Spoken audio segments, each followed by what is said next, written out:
तो स्वागत है दर्शकों आपका एक बार फिर आपके अपने चैनल मैक टेक्नोक्रैट्स में। पिछले लेक्चर्स में हमने बात करी थी ट्रिग्नोमेट्रिक फंक्शंस के बारे में। ठीक है, ट्रिग्नोमेट्रिक फंक्शंस क्या होते हैं, उनकी क्या क्या प्रॉपर्टीज होती है, ठीक है ना, वो हम अच्छे से देख चुके थे। अब उनका कुछ एप्लीकेशन वाला पार्ट लेते हैं। ठीक है, मतलब उनके ऊपर कुछ न्यूमेरिकल्स करते हैं। तो आज का हमारा टॉपिक हो जाएगा न्यूमेरिकल्स ऑन ट्रिगोनोमेट्री। ठीक है, न्यूमेरिकल्स ऑन ट्रिगोनोमेट्री। ठीक है, तो सबसे पहला क्वेश्चन हम लिखते हैं फाइंड। ठीक है, क्या फाइंड करना है? Sine 135 degree. ठीक है ना, इसकी वैल्यू क्या होगी? ठीक है, तो सबसे पहले जो क्वेश्चन आया हमारे पास क्या है कि साइन 135 डिग्री की वैल्यूज हमें पता करनी है। ठीक है, तो साइन 135 डिग्री की वैल्यू हम कैसे पता कर सकते हैं? देखिए, सबसे पहले साइन 135 इसको हम लिख सकते हैं साइन 180 माइनस 45 डिग्री। क्या ऐसा लिख सकते हैं? जी हाँ, 180 में से 45 को माइनस करते हैं तभी हमारे पास आ जाता है 135 डिग्री। 135 डिग्री। ठीक है, तो जैसा कि हम जानते हैं कि sine pi minus theta is equal to sine pi minus मतलब अपन सेकंड क्वाड्रेंट में पहुंच गए। तो सेकंड क्वाड्रेंट में कौन पॉजिटिव रहता है? कल क्वाड्रेंट सिस्टम पढ़ाया था ना अपन ने, इस तरीके से कल हमने क्वाड्रेंट सिस्टम पढ़ाया था। तो उसके अंदर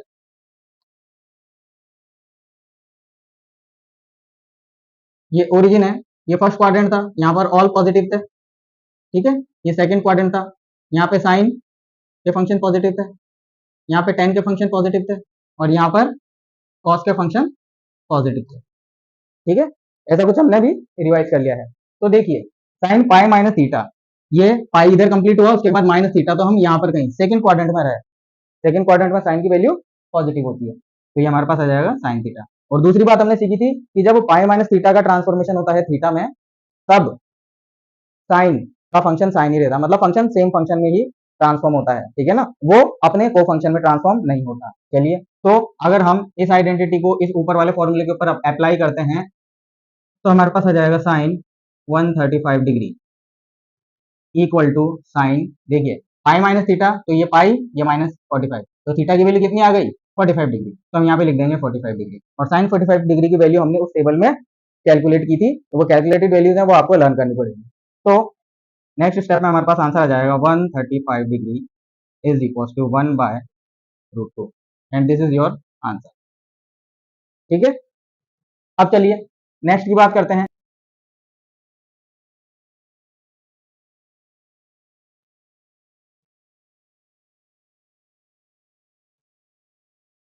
तो स्टूडेंट सेकंड क्वेश्चन है हमारे पास, tan 540 degree equal to what. ठीक है ना, अब हमको tan 540 की वैल्यूज निकालनी है। ठीक है, तो चलिए एक बार फिर अपन इस डायग्राम का हेल्प लेते हैं। तो देखिए, 0 डिग्री से हम जब रेडियस वेक्टर का रोटेशन स्टार्ट करते हैं तो पहला क्वाड्रेंट को कवर करने में वो 90 डिग्री लेता है, दूसरे क्वाड्रेंट को कवर करने में 90, तीसरे में 90 और चौथे में भी 90। ठीक है, इस तरीके से वो अपना एक पूरा एक सर्कल कंप्लीट करता है। तो एक सर्कल के अंदर या फिर एक रोटेशन के अंदर कितने आ जाते हैं? 360 डिग्री। ठीक है, 360 डिग्री या फिर 2 पाई रेडियन। यहां तक आगे बात समझ में? तो अब देखिए, अब जब ये घूमेगा तो हमारे पास जो एंगल है वो 540 है, इसका मतलब वो एक सर्कल तो कंप्लीट कर चुका है। क्या कर चुका है? एक सर्कल तो कंप्लीट कर चुका है।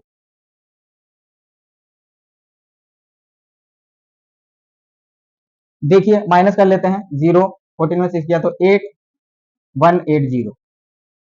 ठीक है, इसका मतलब क्या हुआ? इसका मतलब ये हुआ कि tan 540 में से एक चक्कर हमने माइनस कर दिया। क्यों? क्योंकि देखिए ये 0 से चला और ये पूरा ये एक चक्कर कंप्लीट कर लिया, तो एक चक्कर में शुरू कहां से किया था उसने? रोटेशन करना है यहां से ही, और वो एक सर्कल कंप्लीट करके या फिर एक रोटेशन कंप्लीट करके कहां पहुंच गया? वापस उसी इनिशियल पोजीशन पर। ठीक है, इसीलिए 540 में से 360 अगर अपन घटा देंगे तो कोई फर्क नहीं पड़ेगा। तो हमारे पास रिजल्टेंट एंगल कितना गया? 180 डिग्री।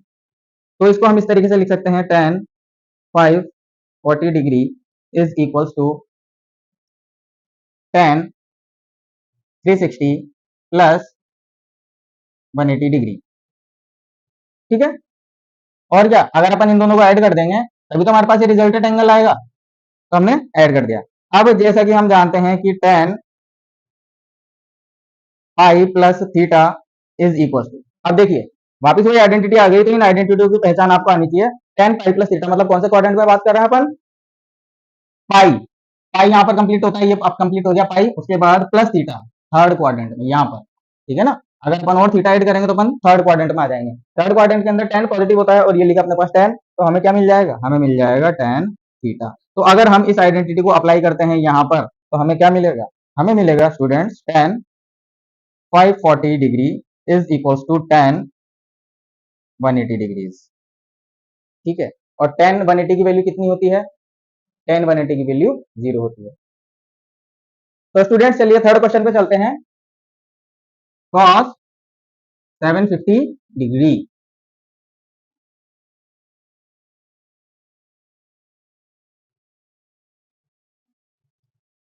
तो cos 750 डिग्री इसकी अपन को वैल्यू फाइंड आउट करनी है, ठीक है। तो cos 750 डिग्री को अपन कैसे लिख सकते हैं, देखिए 750 पिछले क्वेश्चन की तरह ही अपना जो एंगल है वो 360 से ज्यादा है, इट मींस ये रोटेशन कर चुका होगा, ठीक है ना। अब 540 में से अपन ने एक रोटेशन माइनस कर दिया था, तो हमारे पास 180 डिग्री बचा था। 180 डिग्री देखिए मैं बना रखा, ये 180 डिग्री, तो 180 डिग्री का मतलब हो गया आधा रोटेशन, ठीक है ना, क्या हो गया, आधा रोटेशन। तो इसी तरीके से हम इसको भी चेक करेंगे 750, तो आई थिंक 360 जो होता है, आप भी देखिए कॉमन सेंस है, 360 का जो डबल होगा वो इससे लेस होगा। चलिए करके देख लेते हैं। 720, ठीक है, तो 720 से बड़ा है, तो हम इसको क्या लिख सकते हैं, हम इसको लिख सकते हैं cos 720 प्लस, अब इसमें कितना ऐड करना पड़ेगा, देखिए 720 में 30 ऐड करेंगे तो हमारे पास आ जाएगा 50, ये हो जाएगा 30 डिग्री, ठीक है। cos, तो अब देखिए ये अपने पास कितने रोटेशन हो गए, 2 रोटेशन, ठीक है ना। तो अपन इसको क्या बोल देंगे, 2 रोटेशन, ये 2 रोटेशन कंप्लीट हो गए, तो हमारा जो रेडियस वेक्टर था वो वापस अपनी इनिशियल पोजीशन पे आ गया, ठीक है ना। तो 30 डिग्री क्या होगा, हमारे पास इफेक्टिव एंगल होगा। कुछ बात समझ में आई है, ठीक है ना। तो ये जो आइडेंटिटीज थी जो हम पिछले ट्रिग्नोमेट्रिक फंक्शंस के अंदर पढ़ चुके थे, इस तरीके की आइडेंटिटीज, उन आइडेंटिटीज को हमें न्यूमेरिकल्स के अंदर या फिर कैलकुलेटिव वैल्यूज के अंदर अप्लाई करना आना चाहिए, ठीक है। तो ये आर रोटेशन है, तो हम लिख सकते हैं cos 750 is equals to cos 720 plus 30 degree is equals to cos 30 degree. अब cos 30 डिग्री की वैल्यू हमने टेबल में से लर्न कर रखी है, ठीक है, √3/2, ठीक है। तो हमारे पास cos 750 की वैल्यू कितनी आएगी, √3/2। अब देखिए प्लस 30 डिग्री मतलब रोटेशन कंप्लीट होने के बाद हमेशा जो एंगल ऐड होता है, ठीक है ना भाई, यहाँ पर तो 3 रोटेशन खत्म हो गए, तो ये जो प्लस एंगल ऐड होता है उसके कारण हम कहाँ पर लाई करेंगे, हमेशा फर्स्ट क्वाड्रेंट में। फर्स्ट क्वाड्रेंट में सारे के सारे वैल्यूज पॉजिटिव होते हैं, इसलिए हमारे पास आंसर भी पॉजिटिव आ रहा है। तो चलिए चौथे क्वेश्चन पे चलते हैं। ये आ जाएगा हमारे पास cot -225 डिग्रीज, ठीक है ना, cot -225 डिग्रीज, इसका मतलब ये माइनस डायरेक्शन में एंगल ट्रावर्स होएगा यहाँ पर, क्योंकि आर्गुमेंट के साथ माइनस लगा हुआ है, ठीक है ना। इसका मतलब अब हमारा रेडियस वेक्टर के रोटेशन की डायरेक्शन को बदल देंगे, तो देखिए 225 जो होता है वो 360 से तो छोटा है, इसका मतलब हमें रेडियस वेक्टर को इन कोऑर्डिनेट में लोकेट करना पड़ेगा। चलिए देखिए ये 90 degree first quadrant, second quadrant 90 degree, third quadrant 90 degree, तो 19 3 270 डिग्री, तो यहाँ तक पहुंचने पर ये जो पूरा एंगल है यहाँ तक पहुंचने पर हमें 270 डिग्रीज मिल जाते हैं, ठीक है ना। अब ये 270 डिग्रीज मिल जाते हैं, उसमें से हमें 45 माइनस कर देंगे तो हमें 225 मिल जाएगा, ठीक है ना। देखिए 270 में से हमने 45 माइनस कर दिया तो हमें मिल जाएगा 225। तो इस तरीके से हम इसके है ना टुकड़े कर सकते हैं। तो देखिए इसको मैं कैसे लिखूंगा, cot -270 प्लस 45। देखिए बच्चों प्योर कैलकुलेशन है, कोई दिक्कत वाली बात नहीं है। यहाँ पे -270 ले रखा है, क्यों, क्योंकि हमारे जो रेफरेंस एंगल था क्वेश्चन के अंदर जो हमसे पूछा गया वो नेगेटिव पूछा गया है, तो हमने पूरा का पूरा आर्गुमेंट नेगेटिव रखा है। इसको एक बार और थोड़ा एक्सप्लेन करके लिख देता हूँ, जैसे पहले मैं इसको ऐसे लिख देता हूँ -45 ऐसे, पहले मैं इसको ऐसे लिख देता हूँ और उसके बाद में इसको ऐसे लिख देता हूँ -270 डिग्रीज प्लस 45, क्योंकि ये माइनस अंदर जाके माइनस से मल्टीप्लाइड होगा तो प्लस मिल जाएगा, ठीक है ना। तो यहाँ तक की बात आपको समझ में आ गई। ये छोटे छोटे बेसिक्स है, यहाँ पर स्टूडेंट्स अक्सर मिस्टेक करते हैं, ठीक है। तो अब देखिए -270 डिग्री मतलब अगर पॉजिटिव सेंस में मेरा यहाँ पे यूं मैं पॉजिटिव सेंस में मैं 270 ऐसे चला हूं, तो अगर नेगेटिव सेंस में चलूंगा तो 270 यहां पे खत्म होगा। एग्जैक्टली कुछ ऐसे दिख रहा है ना, नेगेटिव सेंस में चल रहा है, देखो -270, तो नेगेटिव सेंस में अगर अपन वही इनिशियल लाइन तो यही है हमारे पास एक्स एक्सिस, तो यहाँ से नेगेटिव सेंस में चलेंगे तो हम प्लस वाई पे पहुंचेंगे। कब?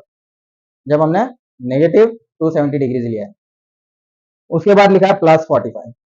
+45 मतलब अब अपन को पॉजिटिव एंगल चलना है, ठीक है ना, यहाँ पर कॉन्सेप्ट वाली बात है, +45 चलना है। तो अगर हम यहाँ से +45 चलेंगे तो हम सेकंड क्वाड्रेंट में आएंगे, मतलब हमारा रेडियस वेक्टर यहाँ कहीं होगा, ठीक है ना। सेकंड क्वाड्रेंट में आ गए। अब बताइए सेकंड क्वाड्रेंट में क्या पॉजिटिव होता है? ASPC, तो यहाँ पर साइन पॉजिटिव होता है। तो क्या ये कॉट साइन का फंक्शन है? ये को फंक्शन है? नहीं। तो ये जो कॉट है और दूसरा ये 270 का ट्रांसफॉर्मेशन है, ठीक है ना। तो सबसे पहली बात तो ये tan में कन्वर्ट हो जाएगा। किसमें कन्वर्ट हो जाएगा? tan में कन्वर्ट हो जाएगा। तो ये हो गया कन्वर्ट tan -45, ठीक है। और अब tan 45 की वैल्यू कितनी आएगी? 1, सभी जानते हैं, लेकिन वो माइनस में आएगी। क्यों? क्योंकि tan -45 में लिख देंगे -tan 45 डिग्री। तो हमारे पास कॉट फाइनली कॉट -225 डिग्रीज की वैल्यू आ जाएगी -tan 45 डिग्रीज, और ये होता है -1 के इक्वल। तो ये हमारे पास आंसर आ गया, ठीक है। तो कुछ इस तरीके से क्वेश्चंस फॉर्मूला के एप्लीकेशंस के लिए बनाए जाते हैं, ठीक है ना। तो इन क्वेश्चंस को आपको देखकर अंडरस्टैंडिंग लेनी है कि एग्जामिनर आपसे किस तरीके से क्वेश्चन बना सकता है। अब हम नेक्स्ट टाइप के क्वेश्चंस के बारे में बात करेंगे, जिससे हमें पता चले कि ट्रिग्नोमेट्रिक रेशियोज के अंदर वैरायटी क्या है क्वेश्चंस की। चलिए अब नेक्स्ट वैरायटी के क्वेश्चंस देखते हैं। कन्वर्ट, ठीक है, क्या कन्वर्ट करना है? First part 225 degrees into radiance, ठीक है, 225 डिग्रीज इनटू रेडियंस। अब ये हमारे पास इनपुट से क्वेश्चन आया है ना, हमने ट्रिग्नोमेट्रिक फंक्शंस में थीटा को इनपुट लिया था, ये उसके कन्वर्जेंस फैक्टर हैं। क्या है? Convergence factor. मतलब प्लानर एंगल को दो यूनिट्स में नापा जा सकता है, एक है डिग्री और दूसरा है रेडियन, तो उनके कन्वर्जेंस के ऊपर क्वेश्चन बन सकता है 25, है ना। अब इसका सॉल्यूशन हम देखते हैं, सॉल्यूशन क्या होगा इसके। सॉल्यूशन में जैसा कि हम जानते हैं, बताया था, मैं थ्योरी में पढ़ा था कि pi radian is equals to 180 degrees, ठीक है। अब हमें क्या कन्वर्ट करना है? 225 डिग्रीज इंटू रेडियन, तो इसको हमें 1 बनाना पड़ेगा, ठीक है ना। तो हमने क्या करा, हमने यहाँ पर डिवाइड किया 180 डिग्री का, तो यहाँ पर भी डिवाइड करेंगे 180 डिग्री का, क्योंकि ये क्या है? ये इक्वेशन है। इक्वेशन मतलब इक्वलिटी होल्ड करके बता रही है कि भाई ये दोनों इक्वल है, ठीक है।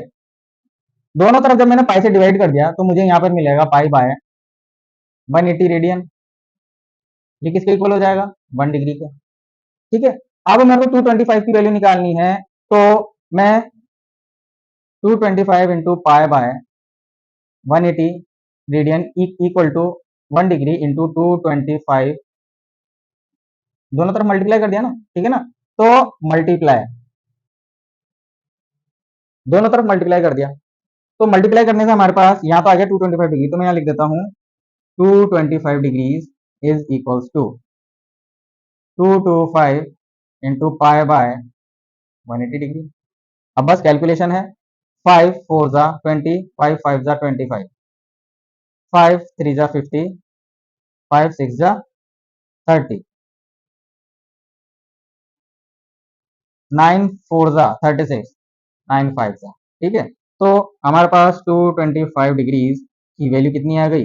5 पाई बाय 4, 5 पाई बाय 4, तो ये हमारे पास इसका कन्वर्जन हो गया है, ठीक है। कितना हो गया है? 5 पाई बाय 4, ठीक है। अब आपको थीटा के जो नोटेशंस थे वो शायद आपको पता नहीं होंगे, तो मैं आपको बता देता हूँ कि जो 30 डिग्री होता है, ठीक है ना, मतलब ये तो आपको कन्वर्जन आनी चाहिए।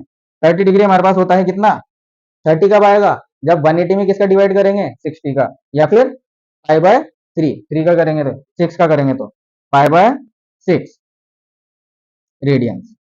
इसी तरीके से 60 डिग्री हमारे पास आ जाएगा पाई बाय 3 रेडियंस। इसी तरीके से 90 डिग्री हमारे पास आ जाएगा पाई बाय 2 रेडियन। और इसी तरीके से 45 डिग्री 45 डिग्री हमारे पास आ जाएगा π/4। ठीक है ना। तो ये कुछ जनरल नोटेशंस हैं जो आपको पता होने चाहिए। और एक और रिमार्क वाली बात जो है, जो मैं आपको बताना चाहूंगा लेक्चर में, अगर वो छूट गई हो, वो रिमार्क वाली बात ये है कि कुछ होते हैं पाइथागोरियन ट्रिपलेट। कुछ क्या होते हैं? Pythagorean triplets. पाइथागोरियन ट्रिपलेट्स मतलब ऐसे ऐसे नंबर्स जो पाइथागोरस इक्वेशन को सेटिस्फाई करते हैं। पाइथागोरस इक्वेशन क्या थी, अभी मैं आपको बता देता हूं। तो पाइथागोरियन ट्रिपलेट इसके लिए वैलिड होती है, hypotenuse square is equal to base square plus perpendicular square. ठीक है, इसके लिए वैलिड होती है। तो पाइथागोरस ट्रिपलेट जैसे पहले मैं बनाऊं तो 3, 4, 5, ये एक पाइथागोरन ट्रिपलेट है। इसी तरीके से दूसरी में बनाऊं तो 6, 8, 10, ये भी एक पाइथागोरन ट्रिपलेट है। ठीक है ना, ये दोनों पाइथागोरन ट्रिपलेट है। तो पाइथागोरन ट्रिपलेट आपको ऐसे डायरेक्टली पहचानने में आ जानी चाहिए। और इन पाइथागोरन ट्रिपलेट के ऊपर क्वेश्चन कैसे बनते हैं देखिए, या फिर इनके रेशियोज निकाल लेते हैं कुछ, मतलब स्पेसिफिक रेशियोज। तो 3, 4 और 5 वाले के लिए मैं लिख रहा हूँ इस ट्रिपलेट के लिए। ठीक है ना, क्या हो जाता है? Sine theta. साइन थीटा क्या होता है? Perpendicular upon base. तो परपेंडिकुलर कितना हो जाएगा हमारे पास इन तीनों से, या फिर स्पेसिफिक वैल्यू में बता देता हूँ आपको, जो इनके रेशियोज हैं वो तो पता है। Sine 37 degree. तो साइन 37 डिग्री मतलब ये स्पेसिफिक एंगल जो है, हम इस ट्रिपलेट वाले की बात कर रहे हैं। मतलब इस ट्रिपलेट के कारण जो ट्राइंगल बना होगा, इसी ट्रिपलेट के कारण जो बेटा इस तरीके से ट्राइंगल बना होगा, ठीक है ना, इस ट्राइंगल में ये 90 डिग्री है, दिस इज थीटा। तो अगर ये 3 है, ये 4 है, ये 5 है, सपोज मान लेते हैं, क्योंकि 90 डिग्री के सामने वाला मैक्सिमम आर्म होता है, तो 5 को अपन ने उधर रख लिया है। तो 3 और 4 आप उसमें से कोई सा भी कर सकते हैं। मैंने 3 के सामने थीटा रखा है, तो साइन में मेरे पास क्या आ जाएगा? 3/4। साइन में क्या जाएगा? 3/4 sine 37 degree. Then cos 37 degree. Cos 37 degree मेरे पास आ जाएगा 4, सॉरी साइन के लिए आ जाएगा 3/5। कॉस के लिए आ जाएगा, कॉस 37 के लिए आ जाएगा 4/5। और इसी तरीके से टेन 37 के लिए, टेन 37 डिग्री के लिए हमारे पास आ जाएगा 3/4।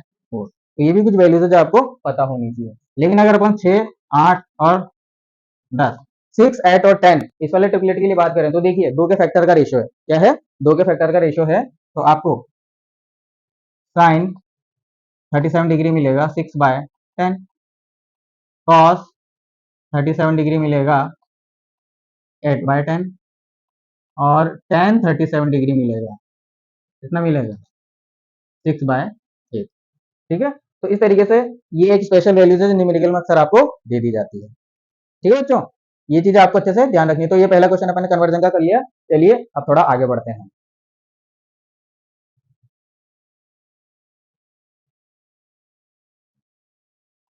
π/36 इंटू रेडियन। रेडियन, ठीक है ना, मतलब कन्वर्ट करना है। सेकंड पार्ट क्या है? π/36 को डिग्रीज में, रेडियन में डिग्रीज में। ठीक है ना, क्योंकि पाए का अपन यहाँ पे रेडियन खुद ही ले रखा है, तो इस रेडियन को डिग्री में कन्वर्ट करना है। ठीक है ना, वापस भी अपन यूनिटरी मेथड से चलते हैं। देखिए आपको जब ये चीजें अच्छे से समझ में आ जाएगी, तो आप विदाउट हैंड राइटिंग माइंड में ही कैलकुलेशन करके आंसर निकाल लिया करेंगे। ठीक है ना, चलिए, जैसा कि हम जानते हैं कि पाई रेडियन जो होता है वो 180 डिग्री के बराबर होता है। ठीक है ना, अब हमें π/36 को डिग्रीज में कन्वर्ट करना है। ठीक है, तो अपन क्या करेंगे? डिवाइड बोथ साइड्स बाय 36 से डिवाइड कर देते हैं दोनों तरफ, by 36, divided both sides by 36। तो देखिए π/36 हमारे पास इधर आ गया, और 180 डिग्री डिवाइडेड बाय 36 इधर आ गया। ठीक है, कैलकुलेशन कर लेते हैं। 180 है ना, 18 का 18, 18 दूनी 36, तो 18 दूनी 36। ठीक है ना, तो 10 से 2 तो अपने पास आ जाएगा 5। ठीक है ना, 5 डिग्री। तो π/36 मतलब अगर हम बताना चाहें कि π/36 रेडियन की जो वैल्यू है वो 5 डिग्री के बराबर होती है। ठीक है, तो ये कुछ इस तरीके से बेसिक कन्वर्जेंस वाले क्वेश्चन है। चलिए अब आगे देखते हैं। चलिए अब क्वेश्चन की एक और वैरायटी लेते हैं।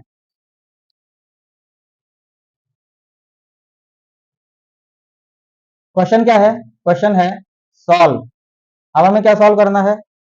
हमें ये सॉल्व करना है, tan 4 degree multiplied by tan 3 degree multiplied by tan 2 degree multiplied by tan 1 degree is equal to x। Find x, ठीक है, हमें x फाइंड करना है। तो चलिए इसको सॉल्व करते हैं। अब देखिए यहां पर इसी क्वेश्चन के अंदर देखना कैसे कॉन्सेप्ट छुपा रखे हैं, कैसे कॉन्सेप्ट के साथ खेला गया है, दो दो तीन तीन चीजें एक साथ पूछ ली गई है। सबसे पहले आप एक बात इसमें नोटिस कीजिए कि इसके अंदर सारे एंगल छोटे दे रखे हैं, ठीक है ना। तो एक टॉपिक हमने पढ़ा था स्मॉल एंगल अप्रोक्सीमेशन, है ना। तो according to that small angle approximation, है ना, we can convert tan theta into theta exactly, ठीक है ना। आइडेंटिटी क्या थी हमारे पास, tan theta nearly equal to theta as theta is very small, ठीक है ना। अब क्राइटेरिया क्या है स्मॉल का, ठीक है ना, पता भी तो होना चाहिए कितना छोटा होना चाहिए। जैसा कि हमने देखा था कि 90 डिग्री में एक क्वाड्रेंट ट्रावर्स हो जाता है, तो हम यहां पे लिख देते हैं कि एप्लीकेबल अप टू, मतलब एप्लीकेबल या फिर लेस देन इक्वल टू 5%, मतलब 5% वाले केस को भी नेग्लेक्ट कर लिया जाता है कई केसेस में, ठीक है। तो देखिए यहाँ पे हमें सारे एंगल छोटे दे रखे हैं और वो 5% से छोटे हैं, तो हम इनका अप्रोक्सीमेशन कर सकते हैं। बट इसी के बारे में एक चीज, एप्लीकेबल फॉर रेडियन एंगल्स, ठीक है, ये चीज आपको स्टार मार्क करके देख लेनी है। नहीं तो अभी बच्चे पता है क्या करते हैं, बच्चे भी करते हैं कि sir 4 multiplied by 3 multiplied by 2 multiplied by 1, 4 3 जा 12 2 जा 24, बोले कि सर आंसर 24 आया है, और ऑप्शन में आपको ये 24 लिखा भी रहेगा ए नंबर पे, और अपन फट लगे से पेंसिल यूं गचोक देंगे सर्किल के अंदर, ठीक है, गलत हो जाएगा। क्या करेंगे, कैसे करेंगे,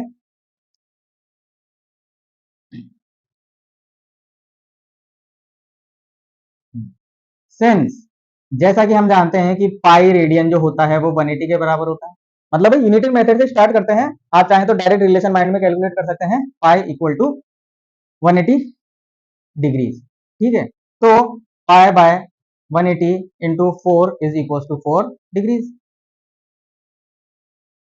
कंसिडर हुआ कुछ, हाँ। तो हम लिख सकते हैं कि यहां पर लिख देते हैं 4 degree equal to 4 pi by 180, ठीक है। 3 degree is equal to 3 pi by 180, भाई यही वैल्यूज तो जनरेट होंगी यहाँ पे।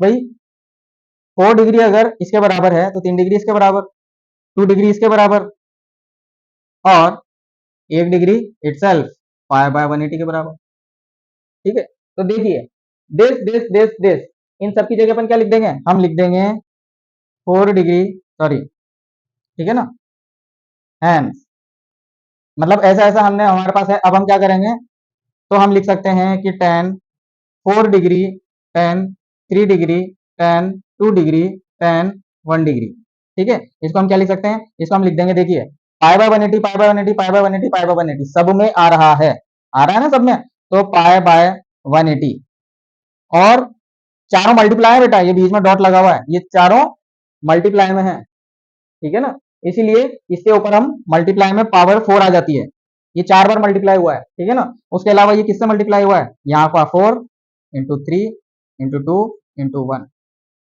ठीक है। तो हमारे पास आंसर क्या आएगा, हमारे पास आंसर आ जाएगा 4 3 जा 12 2 जा 24, तो 24 पाई बाय 180 की पावर 4, ठीक है। ये जनरल आंसर है, ऑप्शन में आपको यही मिल जाएगा। और अगर आप इसको आगे फर्दर सॉल्व भी करना चाहते हैं तो आप इस तरीके से कर सकते हैं, 24 इंटू पाई स्क्वायर, पहले मैं रिलेशन आपको बता देता हूं, ठीक है ना। यहाँ पे लिख देते हैं कि जो पाई स्क्वायर होता है वो लगभग लगभग जी के बराबर होता है, और लगभग लगभग 10 के बराबर होता है, इसकी न्यूमेरिकल वैल्यू, ठीक है ना, लगभग लगभग। जी क्या है, एक्सेलरेशन ड्यू टू ग्रेविटी, वो हम आपको आने वाले चैप्टर्स में पढ़ाएंगे, ठीक है। तो देखिए यहाँ पर पाई स्क्वायर जी के बराबर है, तो यहाँ पर पाई की पावर 4 है, इसका मतलब पाई स्क्वायर 2 बार मल्टीप्लाई हुआ है, तो हमारे पास आ जाएगा 24 into 10 into 10 divided by 180 into 180 into 180 into 180, ठीक है। जब आप इसको सॉल्व करेंगे तो आपके पास आंसर आ जाएगा, ठीक है ना। ये एक जीरो से एक जीरो गया है, ये दूसरे जीरो से दूसरा जीरो गया है। 6 × 18, 6 × 4 = 24। और कुछ कट रहा है नहीं, ये 2 बार, ये 9 बार, ठीक है। तो बहुत ही छोटी संख्या आएगी हमारे पास, ठीक है ना, बहुत ही छोटी संख्या आएगी। आप इसको कैलकुलेट कर लेना। बाकी देखिए इसके अंदर जो समझाने वाला कॉन्सेप्ट था, मतलब कैलकुलेट होने के बाद हमारे पास यहाँ पर आंसर आ जाएगा। तो इसके अंदर समझाने वाला कॉन्सेप्ट ये था कि यहाँ पर हमने स्मॉल एंगल अप्रोक्सीमेशन का यूज किया है। देन आफ्टर इसके अंदर जो सबसे बड़ी बेसिक मिस्टेक होती है, ठीक है ना, कि एंगल कितना बड़ा लेना चाहिए, कहाँ तक का लेना चाहिए, अप्रोक्सीमेशन की अपन बात कर रहे हैं। तो अगर इस न्यूमेरिकल में एंगल एक 7 डिग्री भी दे रखा होता तो हम फिर 7 डिग्री नहीं लेते, फिर हम ट्रिपलेट निकालते हैं। ट्रिपलेट निकालने के बाद उसमें परपेंडिकुलर अपॉन बेस का रेशियो लेते हैं, क्योंकि सारे के सारे 10 फंक्शंस हैं। चलिए अब अगला सवाल देखते हैं। अगला क्वेश्चन देखते हैं।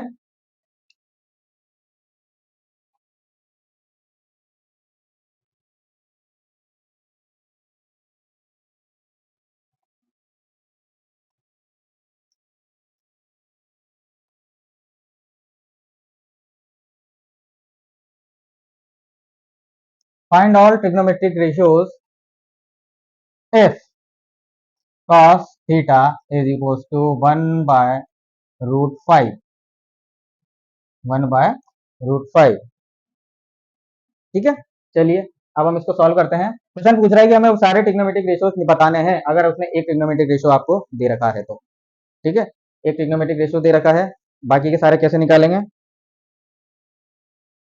बाकी के सारे कैसे निकालेंगे, cos थीटा इक्वल टू 1/√5 के लिए ट्राइंगल बना लेंगे। तो ये हमारे पास सॉल्यूशन यहाँ से स्टार्ट हो जाएगा। ये हमने एक ट्राइंगल बना लिया,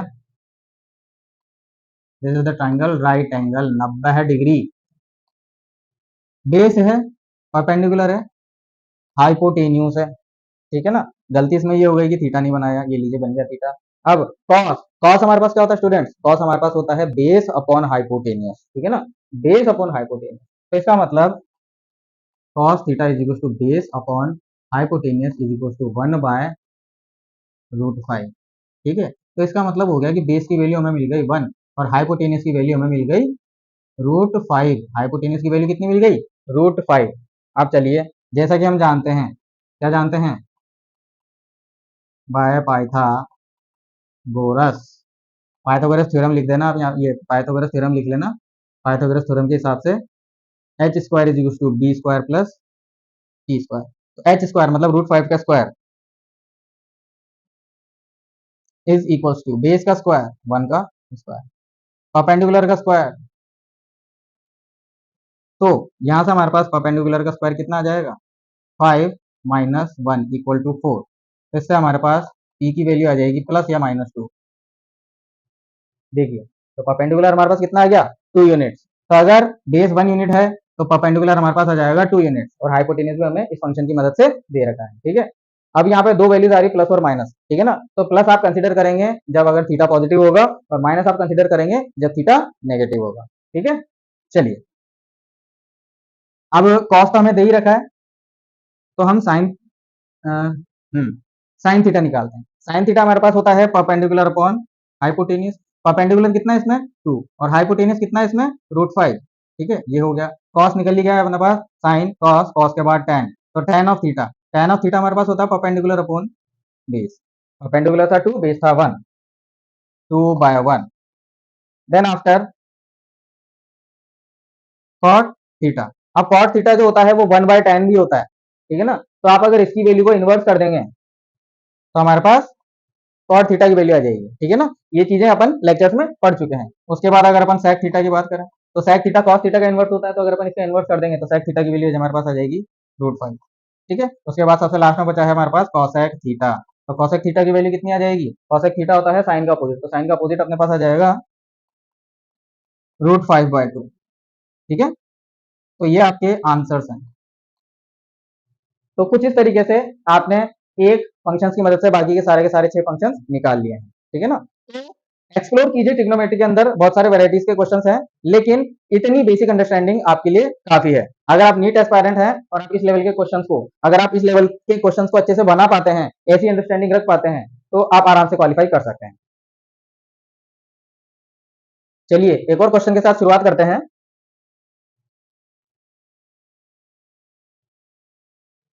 ये बोल रहा है हमसे प्रूव दैट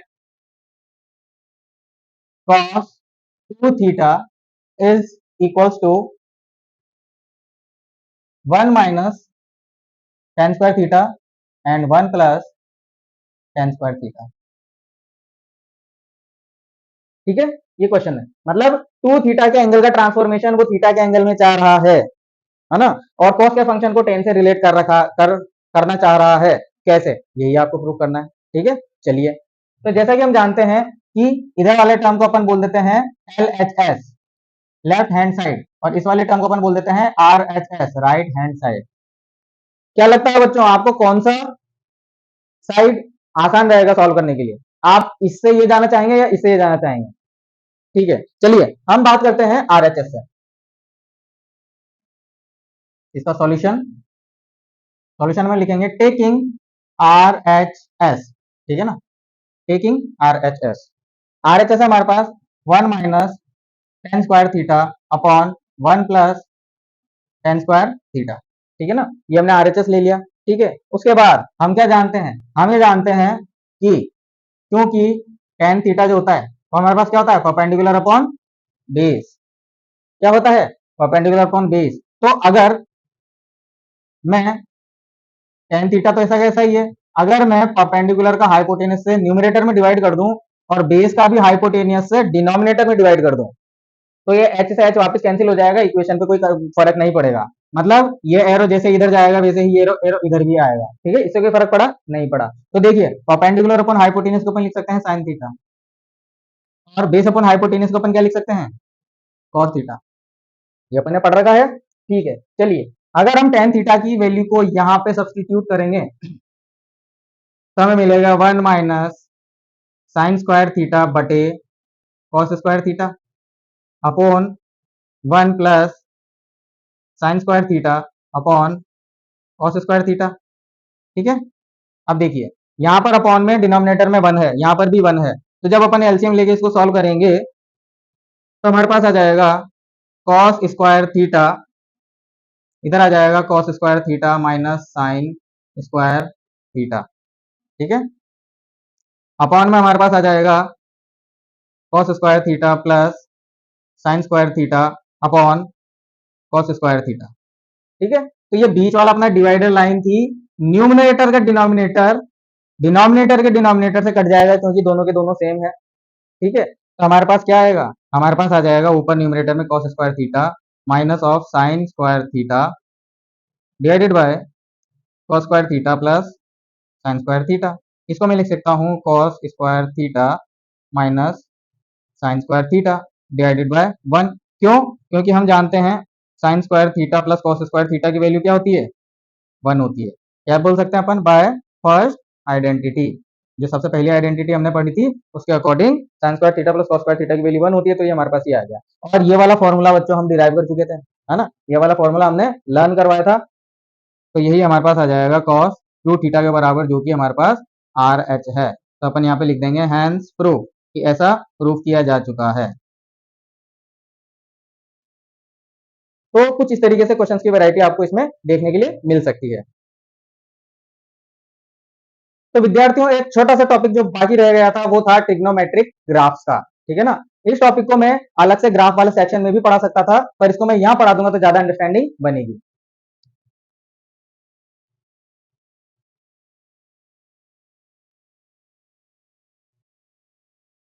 ट्रिगोनोमेट्री ग्राफ,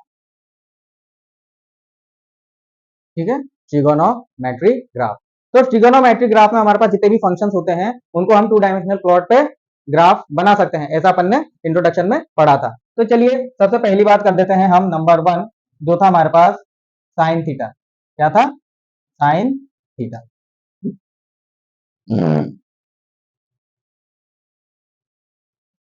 जैसा कि हम जानते हैं कि साइन थीटा जो होता है वो +1 से -1 के बीच में ही लाई करता है। ठीक है ना, ये हम इसकी क्या बात कर रहे हैं, ये हम इसकी बात कर रहे हैं आउटपुट की। ठीक है, और साइन थीटा की वैल्यू जो थीटा हम रखते हैं इनपुट में, वो हम -∞ से लेके +∞ तक कुछ भी रख सकते हैं। ये अपने पास हो गया इनपुट। ठीक है, तो अगर मैं एक्स एक्सिस को इनपुट लेता हूं और वाई एक्सिस को आउटपुट लेता हूं, तो ग्राफ कुछ इस तरीके से बनेगा, ठीक है ना। अगर आप नोट्स बनाना चाहते हैं तो आप अच्छे से नोट्स बनाएंगे तो उसके अंदर डायग्राम का बिल्कुल ध्यान रखिएगा, ठीक है ना। डायग्राम बिल्कुल अप टू डेट बनना चाहिए फिजिक्स में। ये प्लस एक्स ले लिया हमने, ये हमने ले लिया माइनस वाई माइनस एक्स, ये प्लस वाई है, ये माइनस वाई, ठीक है। तो एक्स में तो माइनस इनफाइनाइट से एक्स में प्लस इनफाइनाइट तक हमारा ग्राफ जाएगा, मतलब ये ग्राफ इधर भी जा रहा है और इधर भी जा रहा है। लेकिन ये मैक्सिमम वैल्यू वाई की कितनी टच करेगा, +1, और मिनिमम वैल्यू वाई की कितनी टच करेगा, -1। तो हमें यहाँ पर एक डैश लाइन बनानी पड़ेगी इस तरीके से, ठीक है। तो मतलब ये जो डैश लाइन है ये इसकी रेंज हो गई, ये लिमिट हो गई। इसका मतलब आपका जो ट्रिग्नोमेट्रिक ग्राफ है वो इन दोनों लाइनों के बीच में ही लाई करेगा। अब चलिए हम क्वाड्रेंट को डिवाइड कर लेते हैं। क्वाड्रेंट क्या था हमारे पास, क्वाड्रेंट हमारे पास ये था, ये 90 डिग्री, ये 90 डिग्री, 90 है, 90, ठीक है, 90 90 90 90। अब देखिए 90 फिर 180, तो हम यहाँ पे लिख देते हैं 90 डिग्री, यहाँ लिख देते हैं 180 डिग्री, बिल्कुल स्केल से बन रहा है ग्राफ है ना। यहाँ पे लिख देते हैं 270 डिग्री और यहाँ पे लिख देते हैं 360 डिग्री, ठीक है। अब देखिए 90 पर हमने देखा था साइन 90 की वैल्यू कितनी होती है, 1, तो ये रही साइन 90 की वैल्यू 1, तो पहला पॉइंट हमें यहाँ पर मिल जाएगा, ठीक है ना। पहला पॉइंट हमें ये मिल गया। साइन 180 की वैल्यू कितनी होती है, 0। मैंने टेबल आपको 90 के एंगल तक लिखवाई थी, ठीक है ना। अगर 90 के आगे वाले एंगल के लिए आपको दिक्कत हो रही तो आप आइडेंटिटी यूज कर सकते हैं, ठीक है ना। साइन पाई प्लस थीटा या पाई माइनस थीटा वाली, उससे भी आपको एंगल पता चल जाएंगे। तो साइन 180 की वैल्यू हो जाती, साइन 180 की वैल्यू हो जाती है 0, साइन 270 डिग्री की वैल्यू हो जाती है -1, ठीक है ना। साइन 270 डिग्री की वैल्यू -1 हो जाती है। तो ये पहला पॉइंट हमें यहाँ मिला था, इसी तरीके से 270 पे हमें पॉइंट यहाँ मिल जाएगा, तो ये तीसरा पॉइंट हो गया। और 360 पर आते आते 360 पर आते आते हमारा जो रेडियस वेक्टर, ये देखो ये यूं घूमते हुए 360 पर आते आते हम वापस हमारी इनिशियल पोजीशन पर पहुंच जाते हैं। तो इनिशियल पोजीशन क्या थी हमारे पास, 0 से स्टार्ट हुए थे साहब हम, तो फिर यहाँ गए यहाँ गए यहाँ गए और उसके बाद वापस इधर आ गए, ठीक है। तो इन पॉइंट्स को जब हम स्मूथ कर्व से मिलाएंगे, हमें मालूम है लाइन से बाहर तो जाएगा नहीं, तो इस लाइन के अंदर ही रहेंगेगा।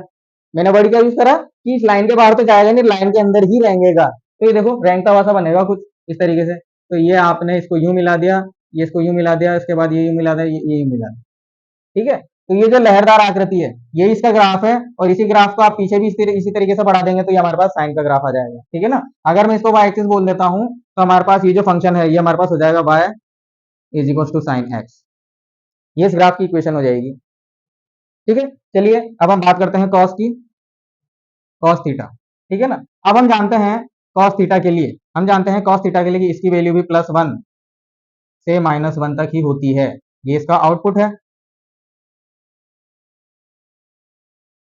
और माइनस इन्फिनिटी से प्लस इन्फिनिटी के अंदर इनपुट कितने भी रखे जा सकते हैं, ठीक है। तो कुछ इसी तरीके से इसका भी ग्राफ बनना चाहिए। तो सबसे पहले हम एक लंबा चौड़ा एक्स एक्सिस ले लेते हैं, ठीक है। This is +y minus x and +x, ठीक है। तो अपन यह मान लेते हैं this is the +1 value, this is the +1 value of function and this is the -1 value of function. Now 90 degree, इसके भी वैसे अपन को ग्राफ प्लॉट करना पड़ेगा। ये हो जाएगा 180 डिग्री, ये हो जाएगा 270 degree and then this is 360 degree, ठीक है। 360 डिग्री हो गया है।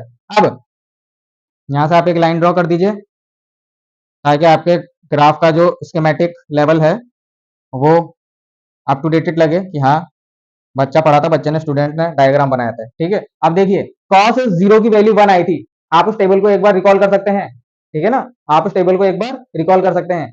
cos 0 की वैल्यू हमेशा 1 रहती थी, तो पहला पॉइंट तो हमें यहाँ मिल गया जो अपने ग्राफ प्लॉट करा था उसके अकॉर्डिंग, पहला पॉइंट यहाँ मिल गया। cos 90 की वैल्यू 0 रहती है, दूसरा पॉइंट यहाँ मिल गया।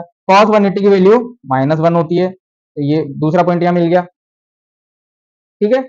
cos 270 की वैल्यू 0 होती है, ये यहाँ मिल गया। और cos 360 की वैल्यू वापस 1 होती है, ये इस तरीके से, ठीक है। तो देखिए यहाँ पर हम ये भी जानते हैं कि इन दोनों लाइनों से बाहर नहीं जा सकता फंक्शन का ग्राफ, तो वो इन दो लाइनों के बीच में रेंगता रहता है।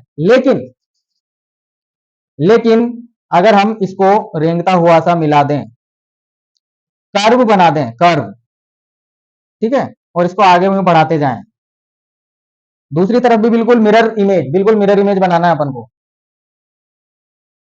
ये इस तरीके से, ठीक है। तो ये हमारे पास जो ग्राफ कहलाएगा वो कहलाएगा y is equal to cos x, मतलब कॉस के फंक्शन का ग्राफ कुछ इस तरीके से होता है।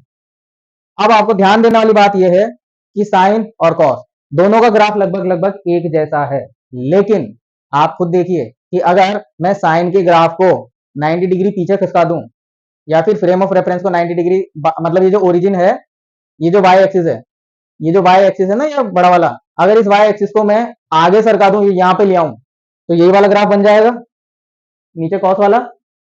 जी हाँ, है ना। अगर इस एक्सिस को अपन सरका के यहाँ पे ले आते हैं तो नीचे वाला ग्राफ बन जाएगा। इसका मतलब क्या हुआ, और ये गैप कितना है 90 डिग्री, ठीक है ना, ये गैप कितना है 90 डिग्री। तो 90 डिग्री के डिफरेंस पर जो दो फंक्शन होते हैं बिल्कुल सेम टू सेम, उन्हीं फंक्शंस को आपस में क्या बोला जाता है, को फंक्शन। अब आई बात समझ में, हम को फंक्शन बीच में वर्ड यूज कर रहे थे, ठीक है। तो ये ग्राफ और ये ग्राफ डिट्टो आइडेंटिकल है, कर्विनेस में भी, स्लोप वगैरह में भी, ठीक है। बस डिफरेंस इतना सा है कि हमने इस डायग्राम को 90 डिग्री पीछे शिफ्ट कर दिया या फिर इस डायग्राम को 90 डिग्री आगे शिफ्ट कर दिया, है ना। ये ग्राफ को पीछे शिफ्ट कर दिया, आगे शिफ्ट कर दिया, ये 12th क्लास के टॉपिक में भी दोबारा पढ़ना बंद है, तो कॉन्सेप्ट यहीं से बिल्डअप होंगे, ठीक है। ग्राफ सेम होने की वजह से दोनों फंक्शन सेम है, लेकिन थोड़ा सा डिफरेंस होने की वजह से इन फंक्शन को हम क्या बोलते हैं, को फंक्शन। क्या बोलते हैं, को फंक्शन। तो जितने भी को फंक्शन है उनके डायग्राम में 90 डिग्री का फेज डिफरेंस आपको देखने को मिलेगा, उनके डायग्राम में आपको 90 डिग्री का फेज डिफरेंस देखने को मिलेगा, ठीक है। चलिए आगे बढ़ते हैं। तीसरा ग्राफ हमारे पास आ जाएगा, तीसरा ग्राफ हमारे पास आ जाएगा टेन थीटा का, ठीक है। अब टेन थीटा की जो वैल्यूज है वो आउटपुट हमारे पास आ जाता है minus infinite two plus infinite, और ये तो है हमारे पास आउटपुट, ठीक है। और minus infinite two plus infinite ये है हमारे पास इनपुट। मतलब मतलब टेन थीटा के अंदर आउटपुट भी फैल सकता है और इनपुट भी फैल सकता है। तो देखिए इसका ग्राफ कुछ किस तरीके से बनेगा। तो एक्स एक्सिस पे भी लंबा जाएगा और वाई एक्सिस पे भी लंबा जाएगा।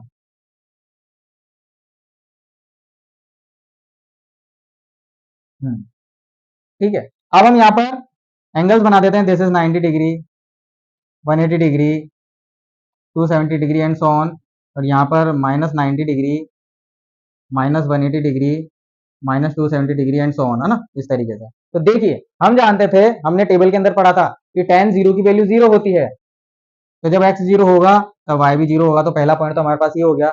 लेकिन दूसरी चीज हमने पढ़ी थी कि tan 90 की वैल्यू, tan 90 की वैल्यू इनफाइनाइट होती है और tan माइनस 90 की वैल्यू माइनस इनफाइनाइट होती है, ठीक है। तो 90 डिग्री पर हमें कहाँ जाना पड़ेगा, इनफाइनाइट पे। तो 90 डिग्री पर मैं इस तरीके से डैश लाइन बना देता हूँ। अब देखिए इनफाइनाइट पे कैसे जा सकते हैं, इनफाइनाइट पे तो भैया ऐसे ही जा सकते हैं बिल्कुल इस लाइन के पैरेलल, और ऐसे ही नीचे भी इस तरफ यूं माइनस इनफाइनाइट की तरफ ऐसे जा सकते हैं, क्योंकि माइनस डायरेक्शन में माइनस इनफाइनाइट पाए जाएंगे अपन, ठीक है, ये हो गया। अब रही बात 90, और उसके बाद अगला दूसरा 90 कहाँ पे आएगा, यहाँ पे 270। मतलब इन दो ग्राफ, इन दो लिमिट्स के बीच में, ये देखिए ये ग्राफ यहाँ पर इनफाइनाइट पे जा रहा है, मतलब ये ग्राफ यहाँ पे डिसकंटिन्यूस हो गया, टूट गया, ऐसे ये ग्राफ भी यहाँ पर टूट गया। लेकिन इनपुट में बोल रखा है कि आप माइनस इनफाइनाइट से प्लस इनफाइनाइट कितनी भी ले सकते हैं, तो आपको इधर भी जाना होगा और इधर भी जाना होगा, ठीक है। तो जैसा कि हमने यहाँ पर देखा था कि ये रिपीटेटिव नेचर है, यहाँ पे देखा था इस ग्राफ में ये भी रिपीटेटिव नेचर है, ठीक है ना, ये इस तरीके से अपने आप को रिपीट कर रहे हैं, ठीक है ना, ये रिपीटेटिव नेचर है। तो टेन भी ये इस तरीके से बार बार अपने आप को रिपीट करेगा, तो हमें इस तरीके से टेन का ग्राफ मिलेगा। कल मैं बच्चों डबल पेन लेके आऊंगा नेक्स्ट क्लास से, ताकि आपको अच्छे से ये विजिबिलिटी क्लियर हो, ठीक है ना। तो ये फंक्शन हमारे पास कहलाएगा y is equal to tan of x. तो आज के लिए इतना ही विद्यार्थियों, ये कुछ ट्रिग्नोमेट्री के बचे हुए टॉपिक्स थे, ग्राफ थे, और इनके साथ जो कुछ न्यूमेरिकल्स थे, ठीक है ना। अगर आपने डिमांड करी कि आप इसके ऊपर और भी न्यूमेरिकल्स लेना चाहते हैं, तो मैं और भी न्यूमेरिकल्स लेके इसकी क्लास बना दूंगा। लेकिन बेसिक मैथ्स का ये सिर्फ हमने एक टॉपिक कंप्लीट किया है, ठीक है ना। अभी हमने सिर्फ ट्रिग्नोमेट्रिक फंक्शंस कंप्लीट किया है। ट्रिग्नोमेट्रिक फंक्शन कंप्लीट करने के बाद हमारे पास अभी लॉगरिथमिक फंक्शन है, एक्सपोनेंशियल फंक्शन है, क्वाड्रेटिक इक्वेशंस हैं, बाइनोमियल एक्सपेंशन है, ऐसे ही कई सारे मैथ्स के बेसिक टूल्स हैं, ठीक है ना। तो सबको अगर हमें अच्छे से समझाना है तो हमें प्रैक्टिस का जो सेट है वो खुद ही करना होगा। मतलब मैं आपको क्वेश्चंस दे दूंगा खूब सारे करने के लिए, बोर्ड पे लिख दूंगा, आप इनके स्क्रीनशॉट ले लीजिएगा और घर पे इनको ट्राई कीजिएगा, ठीक है ना। तो नेक्स्ट क्लास के अंदर हम हमारा जो नेक्स्ट टॉपिक है बेसिक मैथ्स का वो शुरू करेंगे। मेरी वीडियो अगर आपको पसंद आई हो तो इसे शेयर और सब्सक्राइब जरूर कीजिएगा। Thank you.